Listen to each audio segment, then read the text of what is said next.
Good afternoon, Your Honor. My name is Jasper. Your Honor, today you have heard from Constable Marlo Gumshoe. During his testimony, he explained that on the day in question, after he was informed that a robbery had occurred, he went on an investigation and found a familiar person moving in a hurry.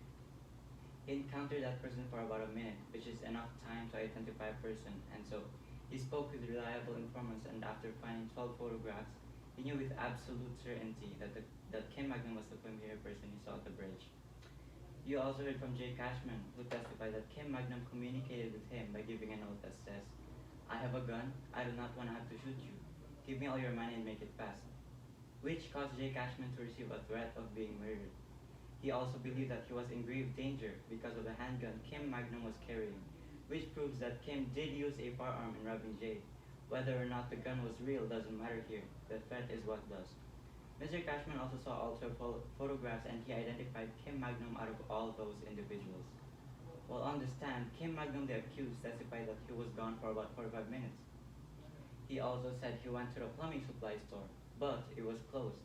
Kim agreed that it was very odd for the store to close so early. When Mr. Magnum came back, he said he went directly back to work.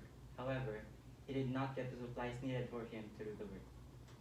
You also heard from Leslie Cumore, who said that Kim did leave the apartment on October 1st and that he had an extra sum of money. She stated that it would take 30 minutes to walk to the bank and back to the apartment, which means that to go from the apartment to the bank takes around 15 minutes. She was sure of it because Leslie used to work around the corner from the bank, while Kim said it would take her 30 minutes to walk to the bank and from the apartment only. Leslie and Kim have different testimonies, and as we know, Kim has a criminal record and has committed this type of crime previously. This is why the credibility is questionable.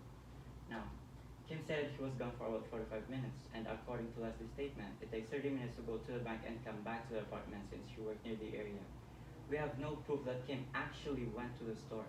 This would mean that Kim took 15 minutes to go to the bank, committed the robbery in another 15 minutes, and went back to the apartment within the 15 minutes left, totaling to 45 minutes, which fits within the timeline. Both Kim and Leslie testified that they would have to hurry, and Officer Gumshoe testified that he witnessed a suspect fitting Kim Magnum's description fleeing the crime scene in a hurry. Moreover, Officer Gumshoe stated that Kim said, "You've got to be kidding, I didn't do anything. You can ask my fiancée, she was here with me." And as we can clearly see, this was not the case. For these reasons, we ask the court to find Kim Magnum guilty as charged. Thank you. Thank you very much, counsel. Counsel for Mr. Magnum, submissions?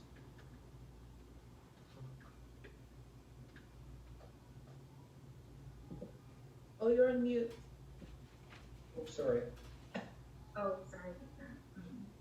Your Honor, it is a submission of the defense that the Crown has failed to prove the charges beyond a reasonable doubt. We've heard 2 witnesses for the Crown and 2 defense witnesses. Throughout this case, opposing counsel has failed to provide concrete evidence that proves our client, Kim Magnum, is a robber of the Georgetown Bank of Commerce. The Crown's witness, Jay Cashman, is a regular civilian.